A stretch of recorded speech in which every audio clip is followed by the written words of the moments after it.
በዓለም ላይ የተፈጠሩ የኢኮኖሚ ቀውሶችን ማቅረብ ከጀመርን 12ተኛ ላይ ደርሰናል።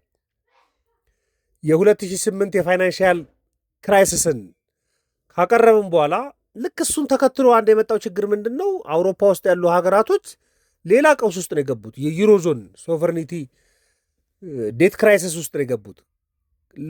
ረዘም ላለ ጊዜ ነው የቆየው። እስከ 2015 ነው። ከ2010 እስከ 2015 ቆይቷል ይህ ችግር እና ዩሮ ከተፈጠረ ጀምሮ ከፍተኛ የሚባለውን የፋይናንስ ቀውስ ያስመዘገብበት ወቅት ነው ይሄ ወቅት።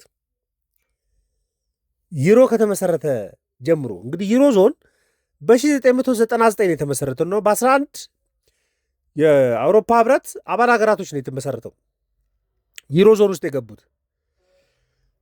አሁን ላይ እንኳን 20 ሀገራቶች በዩሮ ይጠቀማሉ። እንግዲህ 1999 ግን 11 ሀገራቶች ነበሩ። ወደ 2001 ላይ ደግሞ ግሪክ ገብታበት ነበር እና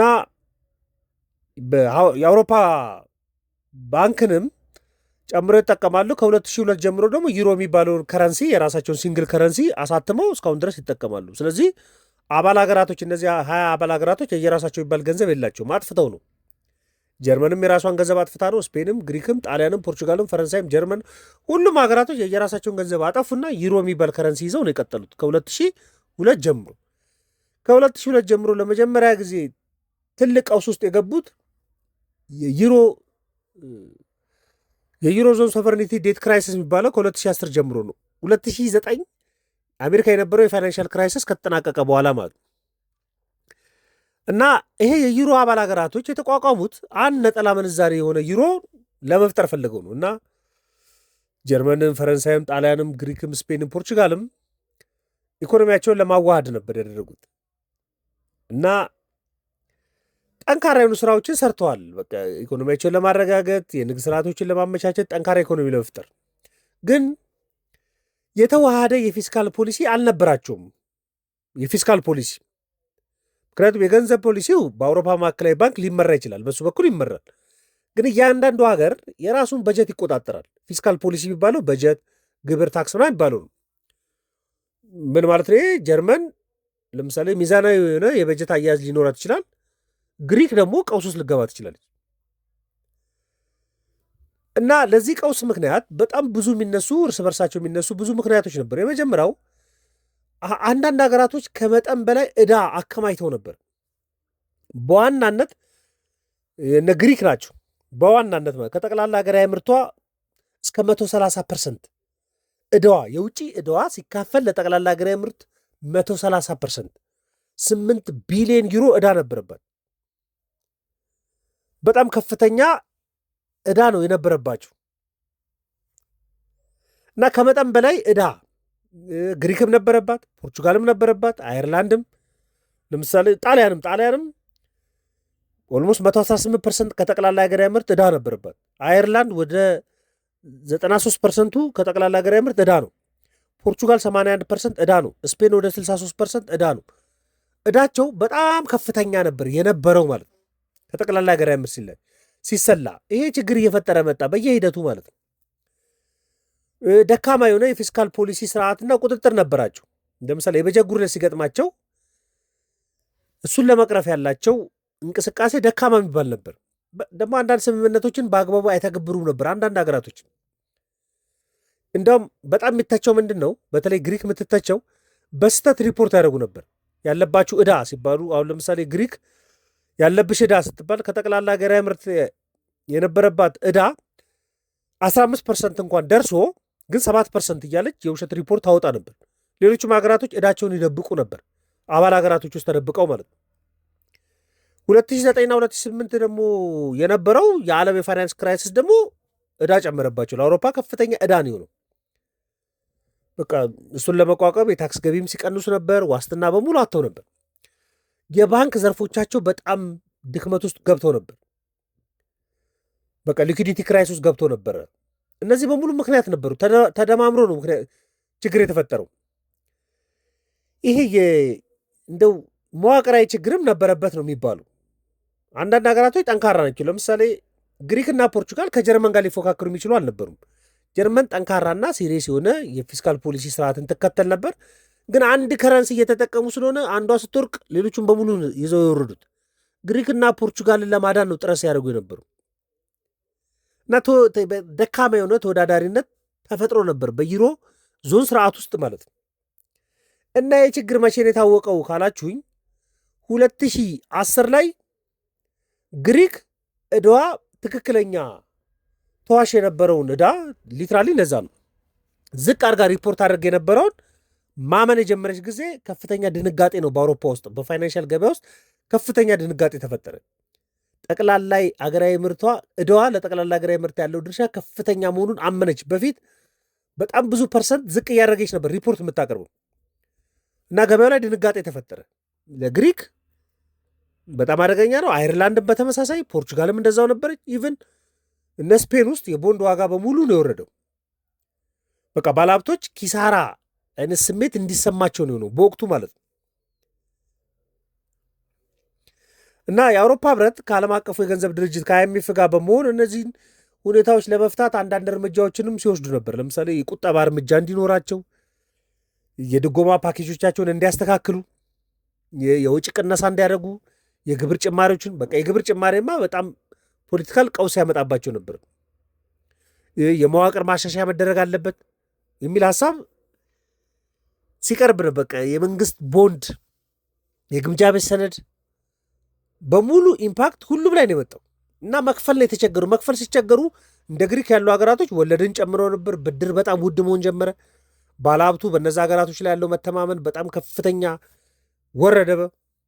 ዕዳ መክፈል የማይችሉበት ዲፎልት ደረጃ ውስጥ ደረሱ ብዙ ሀገራቶች መጡ። ከዛ አይኤምኤፍ ነው የቀረበው ለዚህ ትልልቅ ድጋፎችን በማምጣት እነዚህን ሀገራቶች ከኢኮኖሚ ቀውስ ለማውጣት ሞክሯል። ግን በጣም ፈተና ነበር። በተለይ እንደ ግሪክ ያሉ ሀገራቶች ከባድ የኢኮኖሚ ድቀት ነው ያጋጥማቸው። ስራ አጥነት በከፍተኛ ሁኔታ ጨመረ። ማህበራዊ ያለመረጋጋት፣ ህዝቡ በሙሉ ጎዳና ላይ ወጣው። እንደውም ዩሮ ያወጡ ያቃጥሉ ይበትኑ ነበር። በቃ ይሄ ገንዘብ ካላዳነን ታዲያ ምን ይሰራልናል የሚል ዜናዎች ላይ ያስታውሳሉ። እኛም ተማሪ የነበርንበት ወቅት ስለነበረ ማለት ስፔን፣ አይርላንድ በጣም ከፍተኛ የስቶክ ገበያዎቻቸው የአሴት ገበያዎቻቸው በሙሉ ነው የወደቁባቸው። ጣሊያንም ሳይቀር እንደው የተረጋጋ ኢኮኖሚ እንዲኖራቸው ሲሞክሩ ነበር። ግን የፖለቲካል አለመረጋጋቱ በጣም ከፍተኛ ሆነ እና በውጤቱ የኢኮኖሚ ውድቀት ተፈጠረ። የግሪክ ጠቅላላ ሀገራዊ ምርት 25 ከመቶ ነው የቀነሰው። ስራ አጥነት 27 ከመቶ ነው የደረሰው። እንዳውም አንዳንድ ቦታዎች ላይ የወጣቶች ስራ አጥነት ከ50 ከመቶ በላይ ነው የሆነው የግሪክ ኢኮኖሚ። ምክንያቱም ጥለዋት ማለፍ አይችሉም። አንድ ከረንሲ የሚጠቀም ነው። አንድ ማዕከላዊ ባንክ እየተጠቀመ ያለ ነው። ማህበራዊ ፖለቲካዊ ውጥረቱ በጣም ከፍተኛ፣ ተቃውሞች በጣም ከፍተኛ፣ አድማዎች፣ የፖለቲካ አለመረጋጋት። እንዳውም አንዳንድ ሀገራቶች ላይ አዲስ የፖለቲካ ስርዓትም ሳይቀር ነው የተገነባው እና ጠቅላላ የኢኮኖሚና ባህላዊ የሚባለውን የፖለቲካ ስርዓት የሚፈታተን ውድቀት ውስጥ ነው የገቡ እና ለዓለም ኢኮኖሚ በጣም ስጋትና አደጋ የሆነ ችግር ነው ተፈጥሮ የነበረው። ባንኮች የሊኩዲቲ ክራይሲስ ውስጥ ገብተው ነበር። ኢቭን ያበደሩትን እንኳን ማስመለስ የማይችሉበት ደረጃ ነበር ደርሰው የነበሩት። እንደውም የዓለም አቀፍ ተቋማቶችን ጣልቃ ገብነት በጣም የሚፈልጉበት ወቅት ላይ ደርሰው ነበር። ልክ ዓለም ከፋይናንሻል ክራይሲስ ከ2008 ፋይናንሻል ክራይሲስ እያገገምኩ ነው ባለበት በአንድ ዓመት ውስጥ ቀጥሎ የዩሮ ዞን ደግሞ እዚህ ችግር ውስጥ ነው የገቡ። እኔ ስብሰባውን አስታውሳለሁ እና አንጌላ ሜርኬል ነበሩ፣ እነ ፈረንሳይ በጣም ረጃጅም ስብሰባ ላይቭ ይለቀቁ ነበር ዓለም አቀፍ ሚዲያዎች ላይ። በቃ ጣሊያንን፣ ግሪክን፣ ፖርቹጋልን ለማዳን ይደረግ የነበረውን ጥረት አስታውሳለሁ።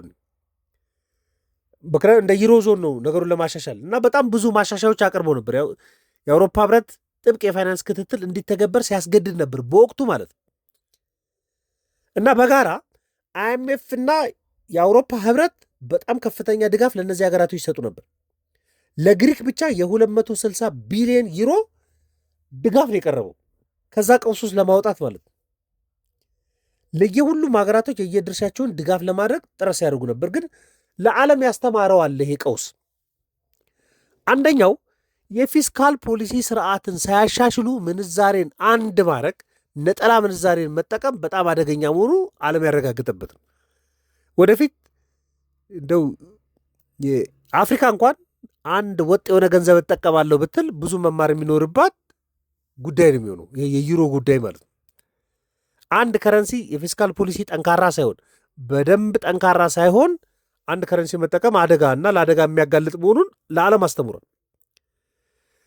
ደግሞ የመንግስት የፋይናንስ ስርዓት ውስጥ በጣም ግልጸኝነት ወሳኝ መሆኑ ነው። ምክንያቱም ግሪክ ስለደበቀች ነው ዩሮ የዛን ያህል ችግር ውስጥ የገባው ማለት ነው።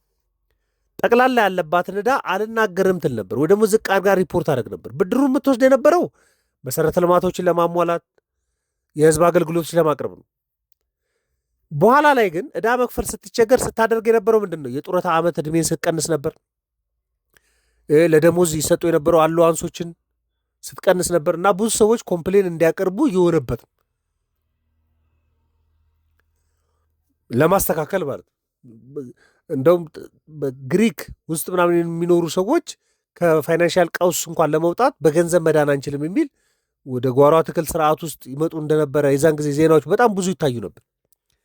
ስለዚህ ግልጸኝነት በጣም ወሳኝ መሆኑ የተረጋገጠበት ወቅት ነው። ደግሞ ተወዳዳሪ ለመሆን ለምሳሌ በግሪክና በጀርመን መካከል ተወዳዳሪነት የለም፣ ግን ጀርመን ግሪክን ጥላ ማለፍ አችልም። ተመሳሳይ ከረንሲ እስከተጠቀሙ ድረስ ቫሊዩ አብሮ ነው የሚወድቀው። ስለዚህ የጀርመን ጫና ላይ የሚወድቀው ምንድን ነው? ግሪክን ማንሳት ግዴታ ሆነ። ስለዚህ በሀገራቶቹ መካከል በአባል ሀገራቶቹ መካከል ተወዳዳሪነትን ለመጠበቅ ምን ያስፈልጋል? የኢኮኖሚ መዋቅራዊ ማሻሻያዎች አስፈላጊ መሆናቸውን የተረዱበት። እሱ ብቻ ሳይሆን የሞኔተሪ ፖሊሲና የፊስካል ፖሊሲ የገንዘብ ፖሊሲና የፊስካል ፖሊሲ በጣም መናበብ እንዳለባቸው። ለምሳሌ የዩሮዞን የሚጠቀሙት አንድ ብሔራዊ ባንክ አላቸው፣ ሴንትራል ላይ ይበሉ። አይ ቲንክ ክሪስቲና ላጋርድ የምትመራው ይመስለኛል አሁን።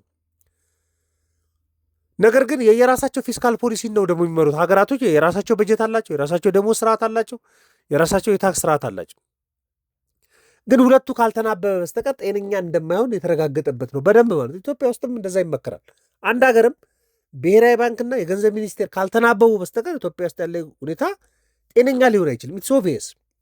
ይሄን አስተምሯል።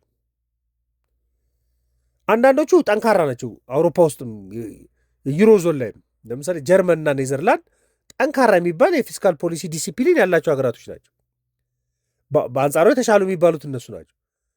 ደግሞ እንደ ግሪክ ያሉ ሀገራቶች ደግሞ ከመጠን በላይ ዕዳ የሚያበዙ ናቸው። ዕዳቸውን እንኳን በአግባቡ ማስተዳደር የማይችሉ ናቸው እና የህዝቡን የፋይናንስ ስርዓት በሙሉ አደጋ ላይ የከተቱ ናቸው። ስለዚህ እንደዚህ አይነት ስብጥር የሚኖር ከሆነ ቀውስ እንደሚፈጥር የአውሮፓ ቀውስ ውስጥ አሁን እንኳን ብዙ እየተለመደ መጥቷል። አንድ ሀገር ላይ ትንሽ ቀውስ ከተነሳ ለምሳሌ አሁን ተመልከቱ፣ ዱባይ ላይ ትርምስ ስላለ የኢትዮጵያ ኢኮኖሚ እየተነካኩ ነው። በቃ ኢራን ውስጥ ጦርነት ስላለ የዓለም ኢኮኖሚ እየተነካ ነው። ዩክሬን ውስጥ ጦርነት ስላለ የአውሮፓ ኢኮኖሚ ይነካል። ላቲን አሜሪካ ውስጥ አንድ ግጭት ካለ የዓለም ኢኮኖሚ ነው። የቻይና ኢኮኖሚ የሆነ ነገር ቢሆን የዓለም ኢኮኖሚ ነው የሚነካው። ስለዚህ አንድ ሀገር ላይ የሚነሳ ችግር፣ አንድ ዞን ላይ የሚነሳ ችግር የዓለም ችግር መሆኑን በደንብ ያረጋገጠ ነው። በዓለም ላይ ከተከሰቱ የኢኮኖሚ ቀውሶች ከሚባሉት ውስጥ ኦልሞስት 5-6 ዓመት ነው የፈጀው ይህንን ከዚህ ችግር ክሊር ሆነው እስኪወጡ ድረስ አይኤምኤፍም የአውሮፓ ህብረትም ድጋፍ አድርጎ እስኪወጡ ድረስ ረጅም ዓመት የፈጀ ቀውስ ነው። ይህን ለእናንተ ለማጋራት ነው።